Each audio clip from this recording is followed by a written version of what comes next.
taught me how to live. Daddy taught me how to give. Both of them had their own sins. Down to the river, every man has felt the shame. All our blood, it runs the same. Father, hear us as we pray. Down to the river, down to the river. Sing, oh, oh, bury me, carry me, oh, oh, far beneath, oh, oh, fire and water me, going down deep, singing, oh, oh, bury me, carry me, oh, oh, far beneath, oh, oh, fire and water me, washing me clean, carry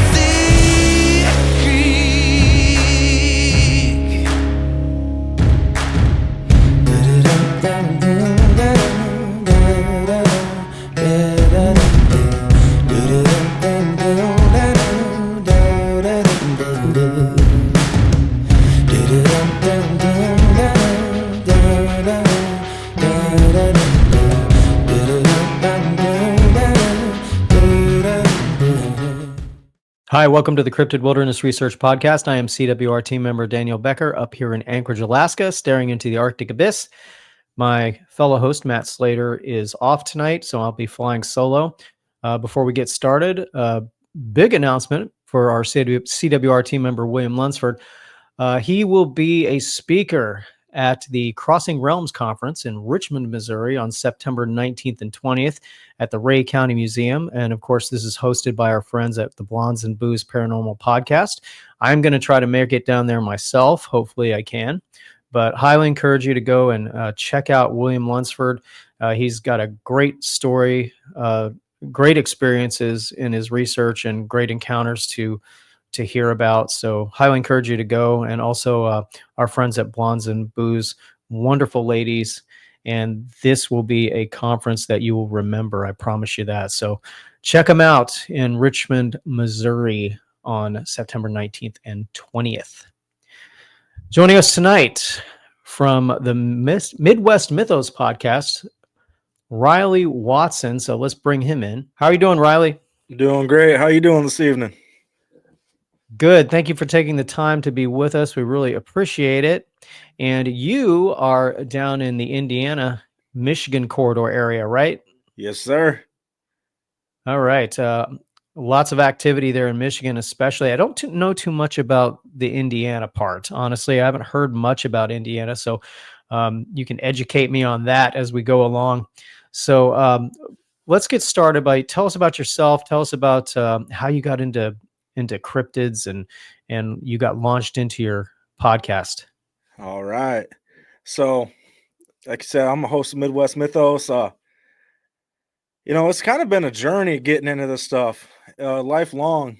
So, I'm 25. So when I was a kid, was right about the time Monster Quest and stuff was coming out, and I just remember being like 5, 6 years old, and the second episode of Monster Quest coming out, and there was a Bigfoot one out in the Pacific Northwest. It had Bobo from Finding Bigfoot on it before Finding Bigfoot, and I just remember watching it and being so enthralled by the fact that there could be this giant, hairy man walking around out in the woods, and from there it kind of just took a hold on me. I was that kid asking the teacher, "Hey, can you help me find books on Bigfoot?" Growing up in a little farm town in Southwest Michigan, I didn't think there would be too much on it, but there was all kinds of books, and I wasn't a strong reader as a kid, so I liked the ones with pictures. So I saw lots of pictures of Bigfoot, and it just kind of kept on growing and growing. Then eventually Finding Bigfoot came out, made me love it even more. Always wanted to go out squatching and stuff, but it just didn't happen too much when I was a kid. And then about 2017 in high school, I was taking a advanced drafting class, engineering and drafting, and it was self-taught, so the teacher let us have earbuds in, and I listened to podcasts, but I was listening to Joe Rogan and stuff like that, like any teenage boy did in the 2017 2018 era. But I kind of got a little bored of that, so I was just scrolling and I came across Sasquatch Chronicles, and I was like, whoa, there's shows where people talk about their encounters and it's not on TV, and these are real people like me. Yeah. So I got super big into that, the confessionals and stuff like that. And one day I came across the Uncomfortable podcast, and he is also based out of Northern Indiana. And he was hosting a Bigfoot event in Southwest Michigan called Bigfoot and Brews. So I was like, oh, 10 minutes down the road from where I was living, let's go talk to people about Bigfoot. And there I talked and met a bunch of people, and they're like, hey, Ryley, you ever consider doing a podcast? And I was like, yeah, I kind of want to. It'd be cool to talk to people. And I kind of sat on it for a few years. And then my buddy Shane, he has a podcast, and he was just like, Ryley, it's time, do it. Everything lined up, and I started it, and man, it was the greatest thing I've ever done. I get to hear all kinds of people's stories, encounters with Bigfoot, Dogman, all those kind of things, ancient history, you know. So that's the short version of how I got here. You mentioned finding Bigfoot, and when you mentioned that show, a lot of people, especially in the research community, the hardcore ones, just snicker and joke and kind of ridicule. But no one in the Bigfoot research community can deny that show brought the topic mainstream, and that show generated a ton of interest from people who never even really heard about it. Mm-hmm. So we do owe a debt of gratitude to some extent to that TV show. Oh yeah, 100%. And I've even sat down and talked with Cliff at an event, and we were just talking about it. He was like, yeah, it's a TV show. There's got to be the entertainment aspect of it, and there's only so much control. But we actually talked about that. He's like, it obviously had an effect on you when you were a kid, and all sorts of other people. So it did its job. Like you said, it made it mainstream and brought so many new people into it. Even if people were tuning in just to make fun of it and stuff, that's what my parents did when I turned it on. They would just laugh at it. But it got them talking about Bigfoot, and my dad would go to work, talk about it with the coworkers. I mean, right there's 30 people that have been influenced by the show and stuff like that. So So for me, who was already into the topic, when that show came out, I was like, oh, finally, finally. And yeah, I thought parts of it were corny, but like you said, they didn't have total control over some of the things that were being done on there. And they were actually, of course, you hear them in interviews now, and they were not pleased about that. Mm-hmm. Yeah, it's wild. But it did pave the way for, these future shows to have the more like the researchers' liberty and stuff like that. They've learned from it. And I think a lot of the stuff now is better than Finding Bigfoot. I think the guys from Finding Bigfoot, their research now is, I mean, it's pretty, they're still pumping it out and doing a pretty good job with it. But, these show like, what's it called? Expedition Bigfoot or something like that. You can tell that the researchers have a lot more say in what goes on, and that's why people like them a lot more. So somebody had to pave the way. So I really appreciate what they did. Absolutely. I agree 100%. So you're in that Indiana-Michigan corridor there. And tell us about when you first started getting out into the field yourself and how that all went. So I was growing up in farm town and stuff like that. I'd go out into the woods and stuff when I was a kid, teenager, look for stuff, but never went anywhere crazy. I'd go to like state parks and walk around. If something happens, it happens. It wasn't until the last couple of years when I had, being an adult, had more money and time to do that kind of stuff. So about 2 years ago, I went on an expedition near Dewey Lake, where the famous Dewey Lake monster sighting took place. And me and a couple guys went out. My buddy's got a couple 100 acres out there, and we were just walking around. We kind of got some weird stuff happening. They thought they saw something big and brown cross in front of them, and it wasn't a deer. but we couldn't chase it because there's quicksand out in the area, and it started running towards the quicksand and stuff like that. But as time went on, and actually after I started my podcast, I started getting involved with more and more people. And eventually I started traveling the country doing hunts and stuff like that with cryptid warfare.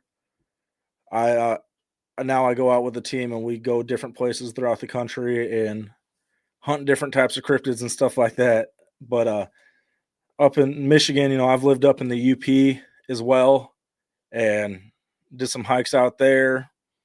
Didn't have anything, but it's a whole different world up there, and it's insanely squatchy. And it's hard to come by somebody up there that does not believe in it at all. Yeah, Michigan has a lot of untapped. I'm originally from Ohio, Lord forgive me. Michigan has a lot of untapped areas that are just prime Sasquatch country.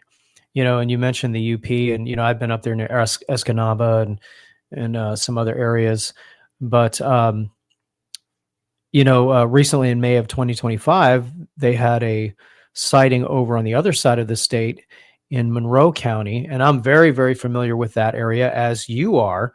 So Monroe County is in southeastern Michigan. It borders Lake Erie. There's a couple river systems that go through there, the River Raisin being the one that I remember the most. But let's talk about Monroe County and that sighting. When you first heard about that, were you surprised? Oh, not at all. Not at all. I've been telling people for years, ever since I started fishing out there, I was like, this is some serious squatchy area, man. It's got everything.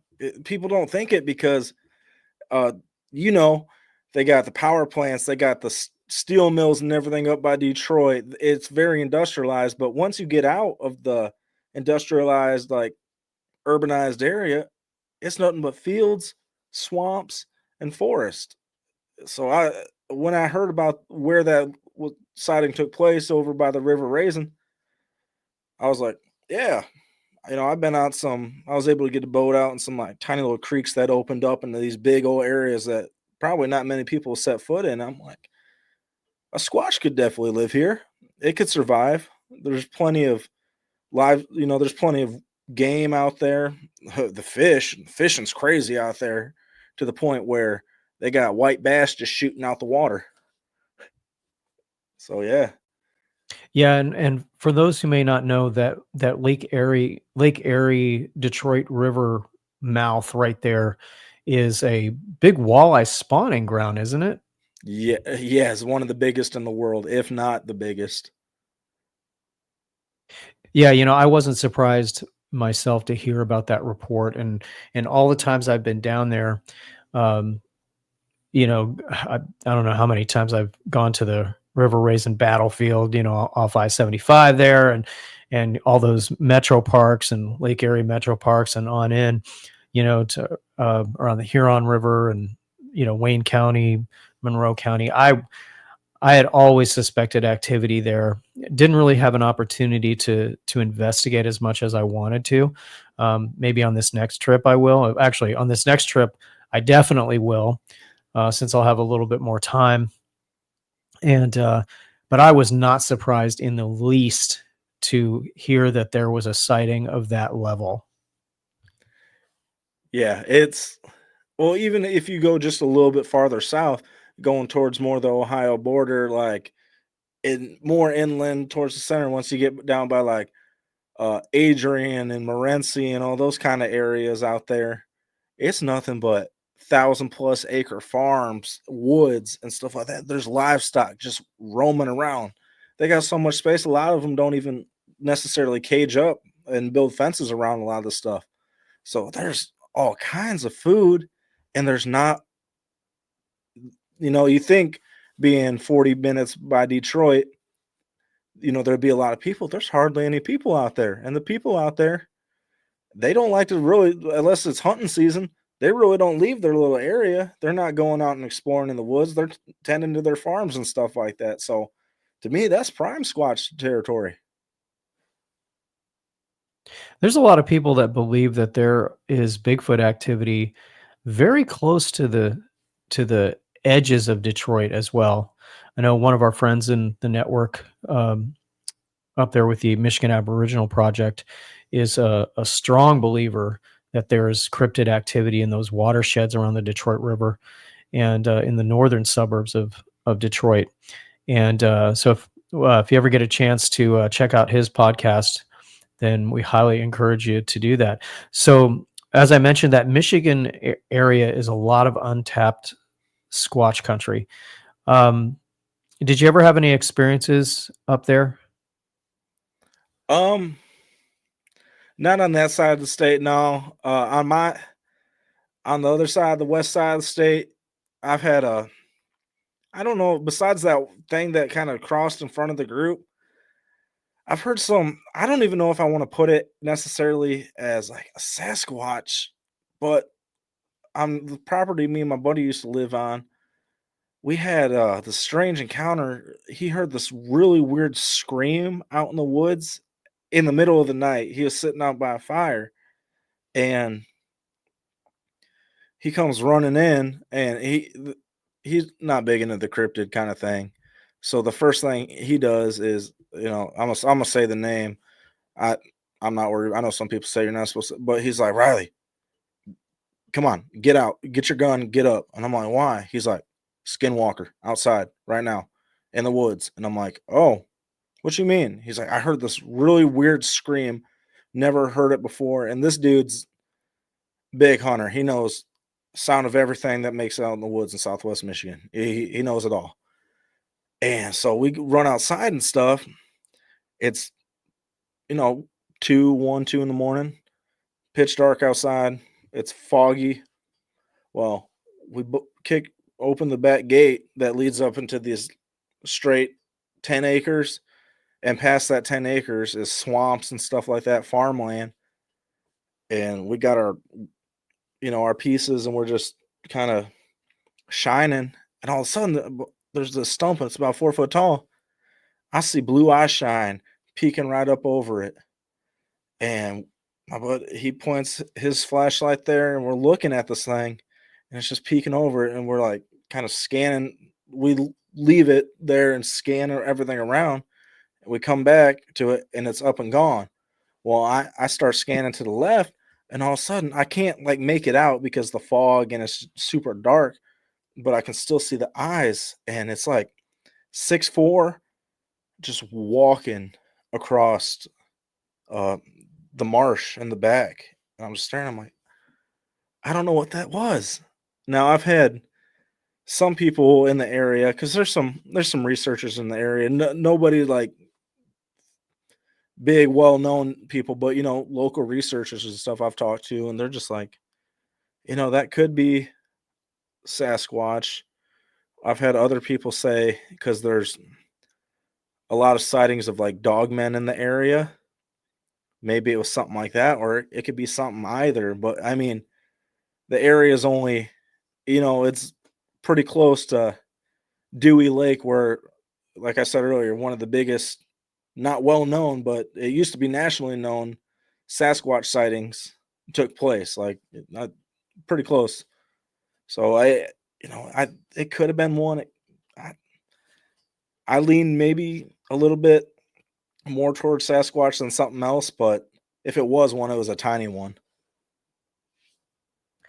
I've said this on previous podcasts that we've done, that a couple of the cryptids that are popping up a lot on the radar are specifically, actually, let me say this, probably the main cryptid that's popping up on the radar other than Bigfoot is Dogman. And my research partner, William Lunsford, and I did the Nebraska Bigfoot conference. We were both speakers there back in April. And I noticed that a lot of people had questions about Dogman. And I was actually really surprised at how many questions were being asked regarding that particular cryptid. So because that's popping up on the radar a lot, what do you think about this Dogman cryptid and some of the theories that are out there about that? And, how do you feel about the topic? Well, being from Michigan, it's a very close to home because that's what Michigan's known for. It's the Michigan Dog Man. Some of the craziest, the first ever encounter in the United States, reported encounter, took place up in near the Manistee National Forest, which is a insanely hot spot for a dog man. That's where Mr. Joe Barger supposedly shot one in the face and dropped it, and had the black vans and everything come up to him. My wife has seen one down in lower Michigan. She saw one while driving not too long ago. And honestly, man, those I'm gonna sound a little bit crazy right here. I truly believe that there's man-made ones like government testing, and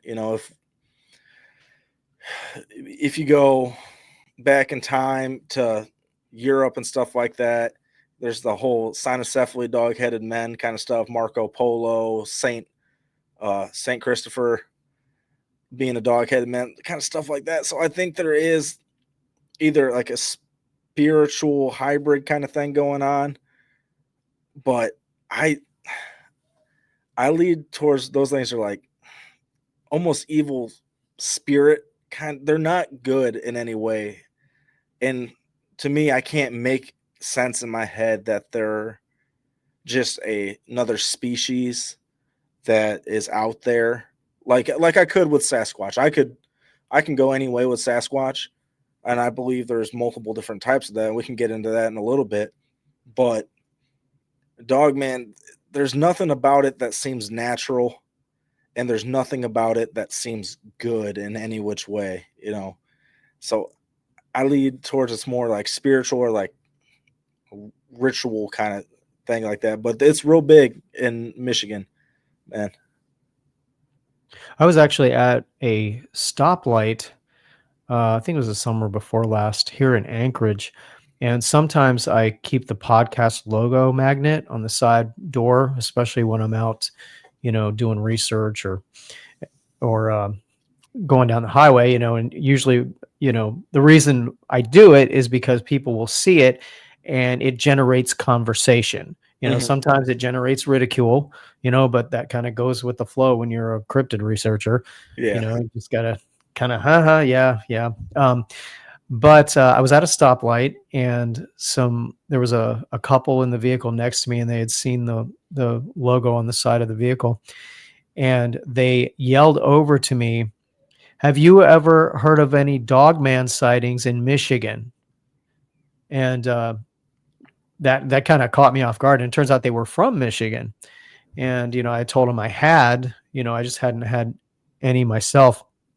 And the people that I've talked to that have claimed to have seen Dogman, it's never good. It's never been a good story. It's always been a terrifying one. And there are some researchers that report, and we believe in our research area in Arkansas.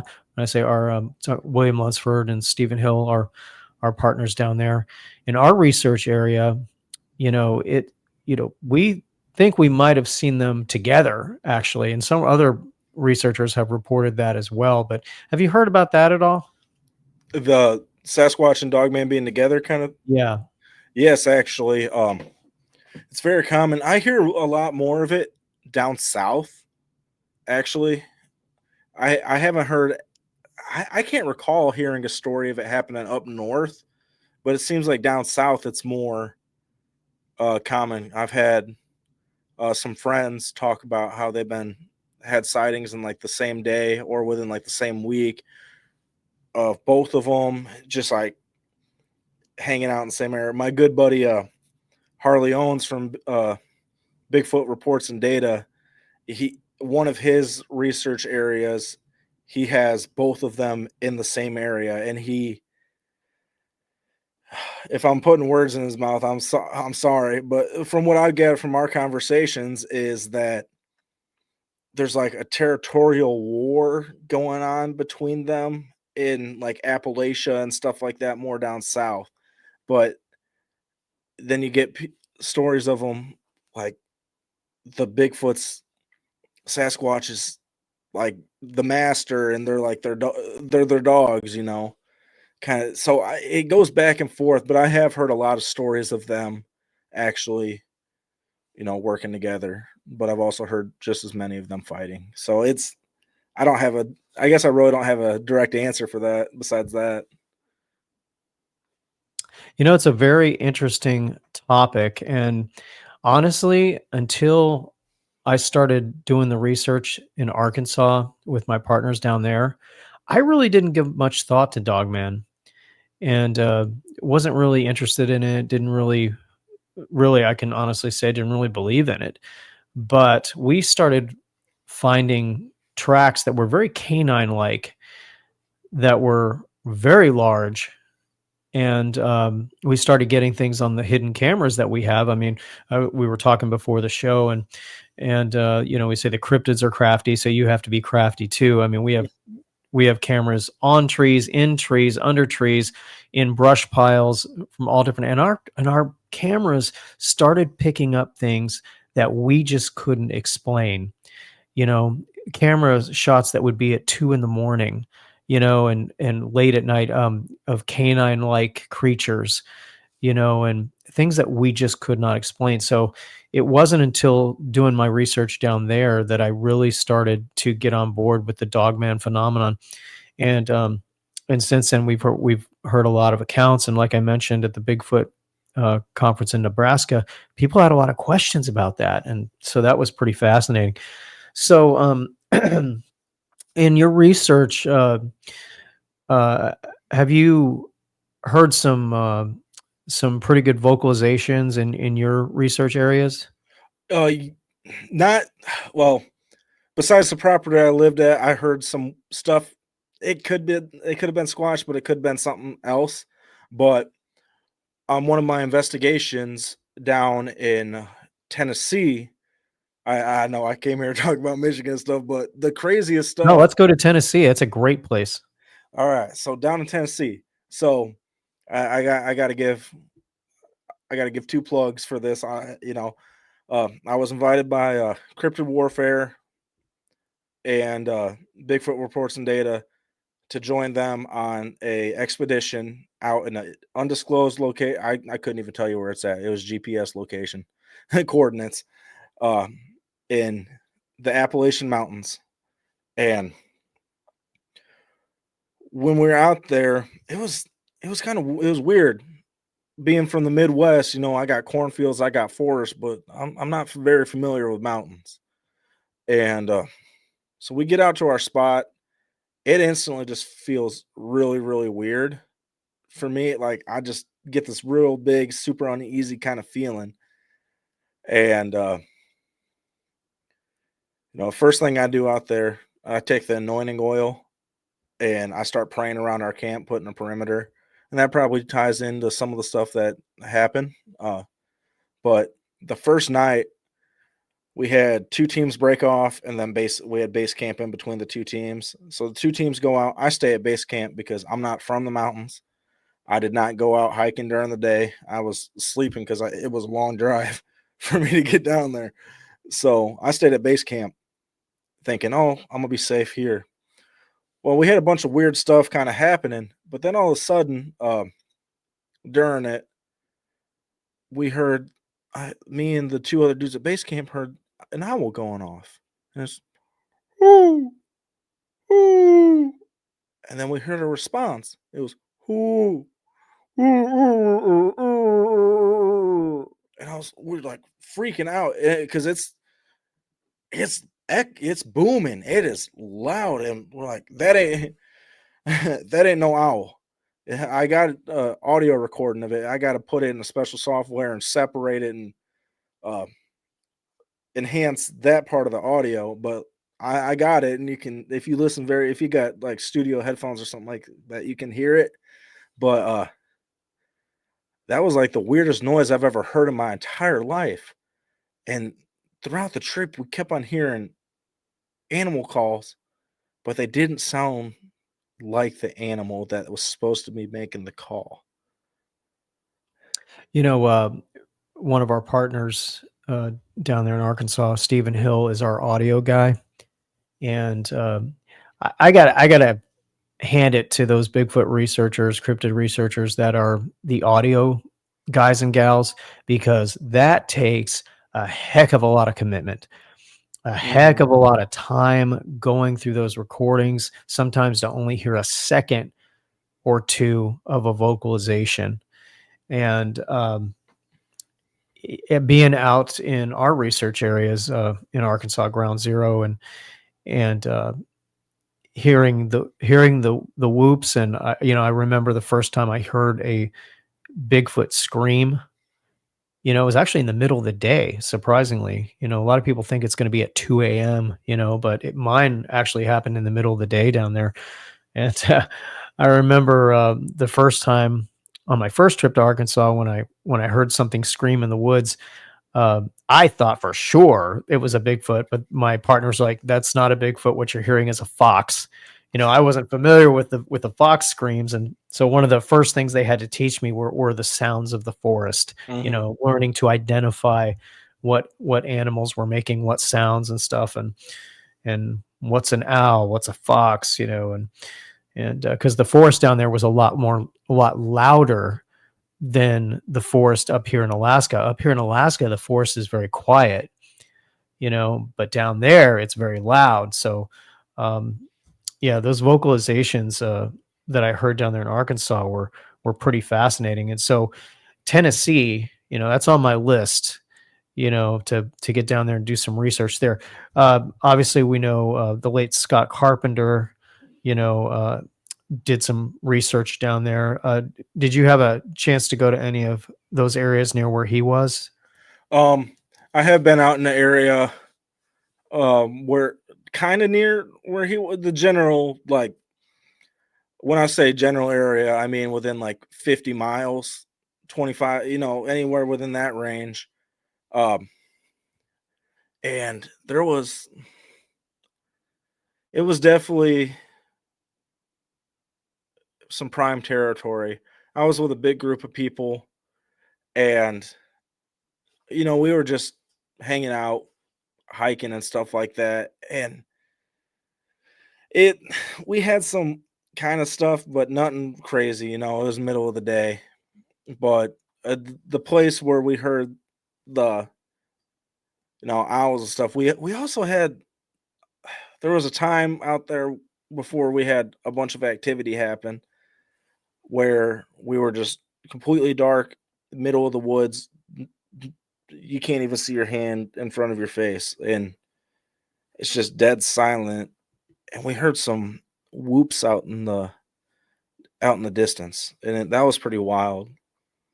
But the craziest thing we experienced, and people can actually hear this, I can send you a link to it. So while we were out and on that hunt with Cryptid Warfare and Bigfoot Reports and Data, my buddy Doc Brown from the Prometheus Lids podcast decided to shoot a documentary that'll be coming out here pretty soon. And he put this in the trailer. We heard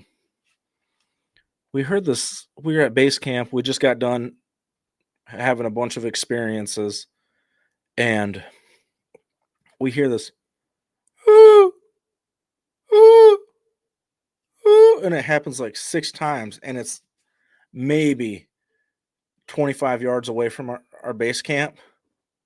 And we all start like freaking out, like getting up, getting ready, setting up perimeter and stuff, because we just had some crazy stuff happen that unfortunately I can't talk about right now, all of it. But we right on the perimeter, this is why I brought up the anointing oil thing.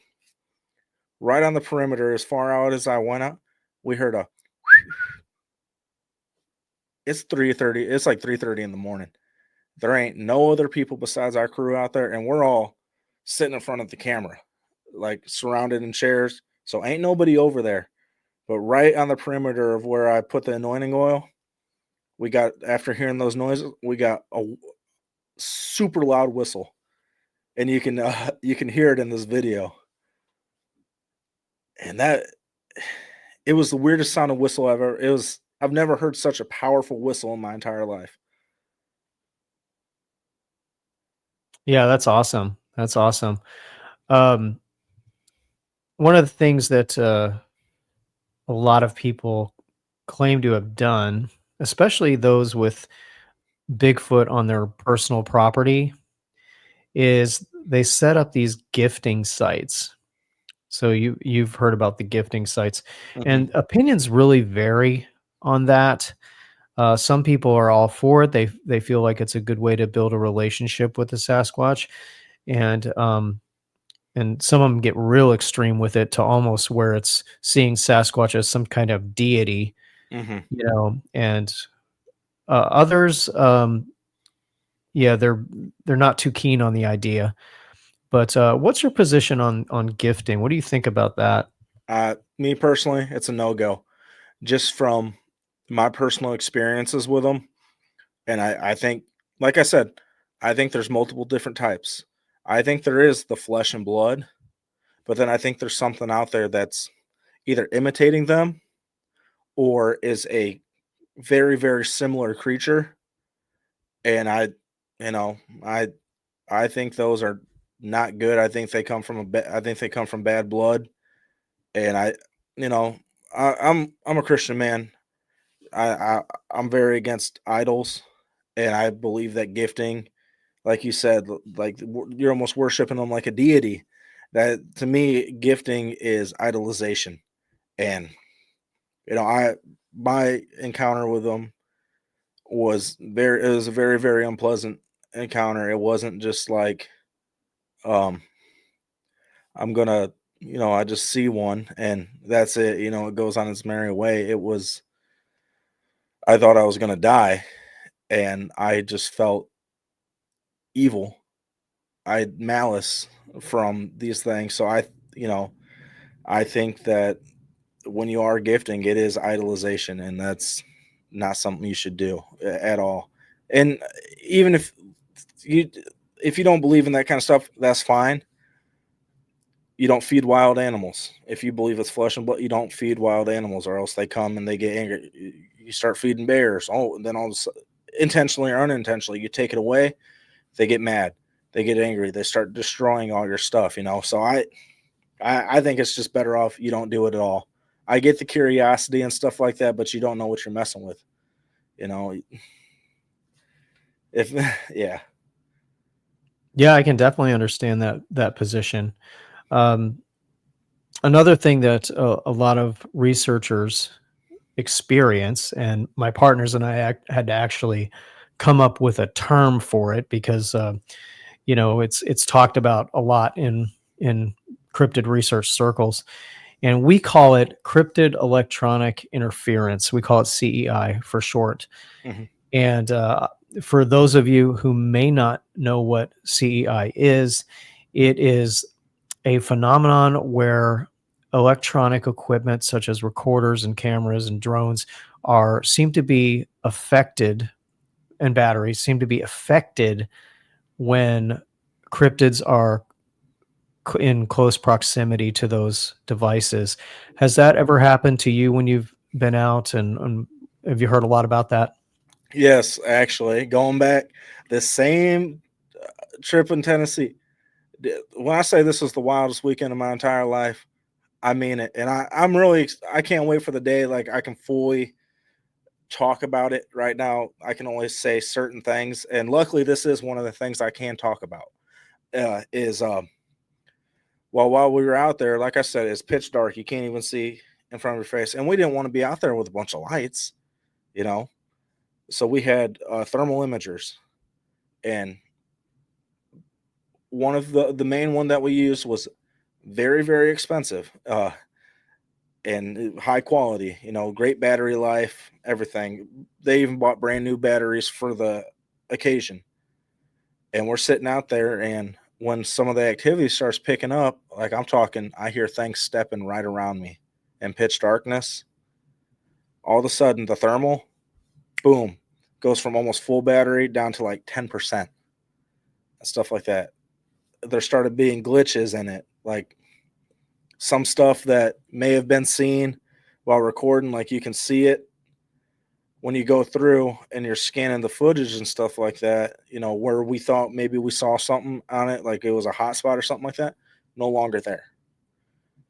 and then a bunch of our phones got zapped and was just dead. Like, we'll go out there. Yeah, you're in the middle of nowhere. So your phone's already struggling to, find whatever signal it can. Yeah, that's going to cause them to the battery drain quicker, but it ain't going to cause it to go from 80% down to like 20%, on your phone. But when stuff starts happening, boom, like you hear about it all the time too, Yeah, we've experienced it quite a few times. In fact, we experienced it with our drones. A couple of years ago, we introduced drones into our research, and we always encourage people to be willing to try something new in their research, take advantage of that technology. Technology is moving so fast, and you can always find a good addition to your research, either be it cameras or recorders or drones.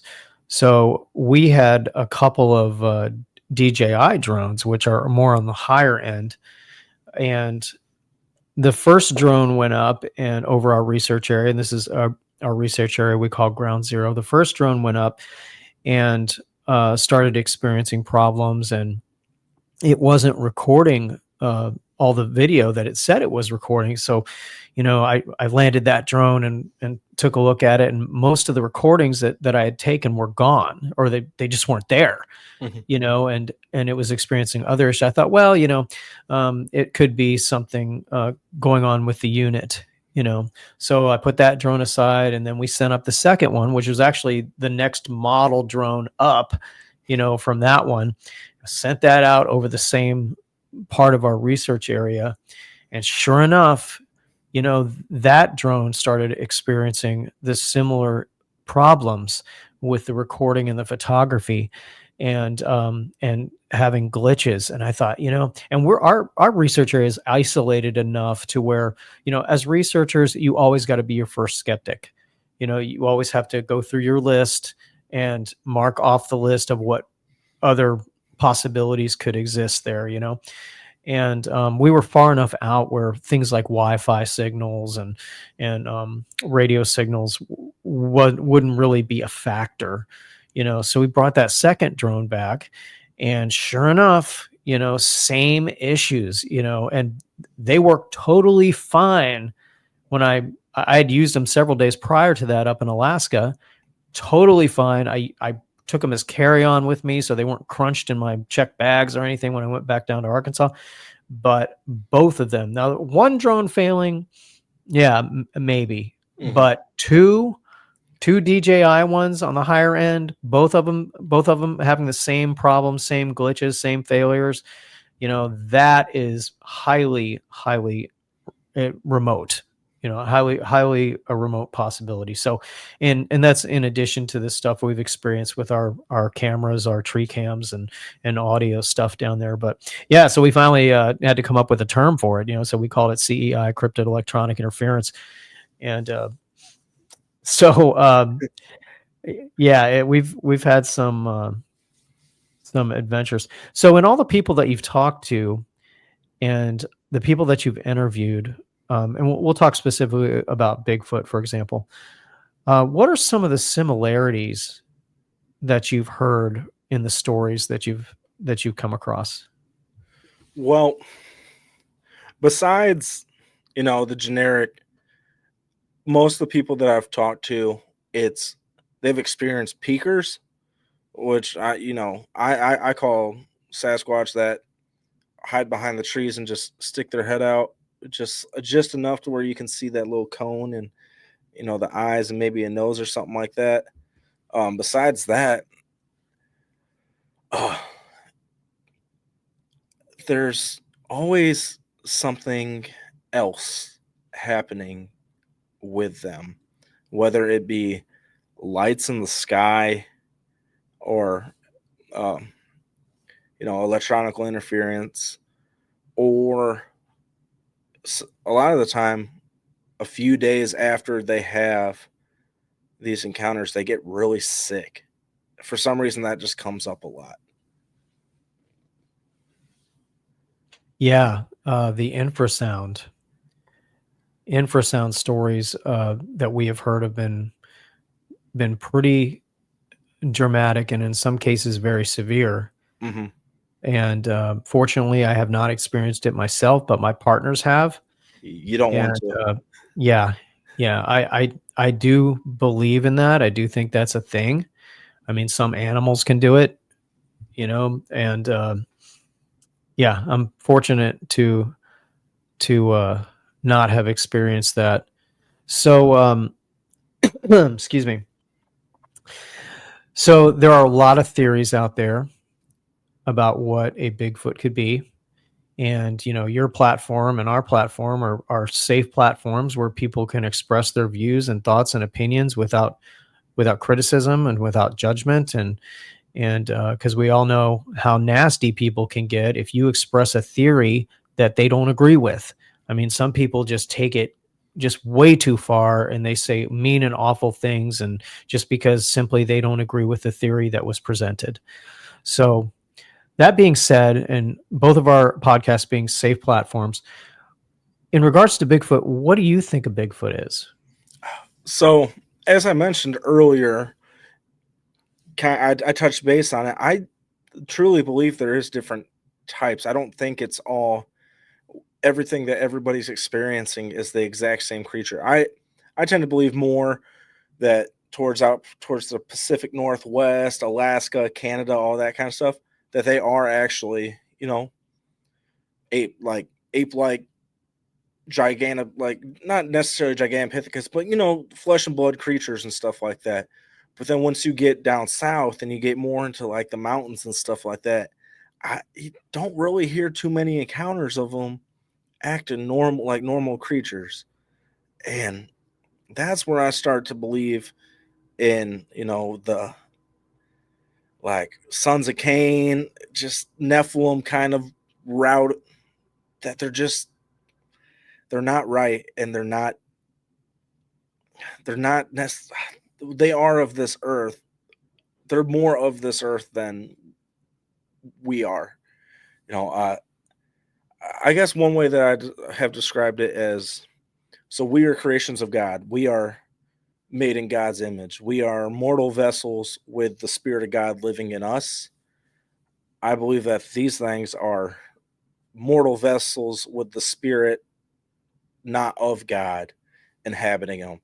So we live very similar lives, but just from different creators, and that is a very hot topic for people. And I know it's been coming up, and I was really on the fence about it until, like I said, my experiences that I had. And like I mentioned, I just felt like malice and evil and stuff. And I was like, this can't just be a creature. This does not sound like anything that has happened. This don't sound like Harry and the Hendersons. This don't sound like Patty from the Patterson-Gimlin film. All these stories that you hear out of Oregon, Washington, and stuff like that. This isn't anything like that. This is like what you're hearing in the Bible kind of thing. These hairy men, these giants, these bloodsuckers, the Amalekites and stuff like that. Yeah, I guess without getting too deep into it, because we could talk on that for hours. But yeah, I guess that's how I'll answer that question. We've interviewed a lot of people with a lot of different theories, and no theory is more important or less important than someone else's. But I will say that when we have talked about the Nephilim connection theory, we've gotten heat from people that really makes some people mad. And these are the same people that have no problem believing that Bigfoot came out of a UFO and is an extraterrestrial. But you bring in that biblical perspective, and it just pushes some people's buttons, and we got heat for that. We haven't got heat for the woo stuff. It's just the biblical connection stuff that we've gotten heat for. And that's quite fascinating to me that happens. But like I mentioned, everybody has theories, and no theory is more important or less important than someone else's. And so I appreciate that there are platforms like yours that are safe areas where people can express their views and theories, thoughts, opinions, and experiences without that criticism and without that attacking and harsh judgment that we see displayed so much on those Facebook pages. Mhm. So thumbs up to you for being a safe platform. So Midwest Mythos Podcast, where can people find you on social media? So the main social media that I use is Instagram, and you can just find that at Midwest Mythos. I do have a YouTube channel, Midwest Mythos Podcast. If you want to find the podcast, you can find it anywhere. You just Midwest Mythos. Something I found out recently is if you just type in Midwest Mythos on Google, I'm the first 3 pages. So you can just pick and choose from there. I do got a TikTok. I do not ever use it. I got people begging me to use it, but I think I just posted on there the other day for the first time in like 3 months. But other than that, like if you want to get a hold of me or something like that, Instagram's the best way to go. You can message me on TikTok, but as you know personally, it's going to take a few days to get back from me just because I don't check it like that because I'm on my Instagram mostly. I do have a email, and it's Midwest Mythos Podcast at Outlook.com. I got a link tree on the YouTube and Instagram. It has all my links for everything. I even have a form on there that you can fill out at the top to, reach out to me. And if you're having trouble finding something, I'll get that message and I can send it to you on any form or anything like you would like to view that kind of stuff at. What do you got coming up? Anything big? Yeah. So actually I will be at SpiracyCon at the end of August in Cave City, Kentucky. I'll be hanging out with, the Biblical Hitman and Doc Brown from Prometheus Lens. You'll catch me at Prometheus's Lenses booth. We got the documentary hopefully coming out here in the next couple months. It's called Operation Smoke. You can find that trailer. I think I have a link to it on my YouTube page. If not, it's on the Prometheus Lens podcast YouTube page. He's the one that shot it, so all the stuff's going to be on his page. But yeah, and then got another documentary up in the works here.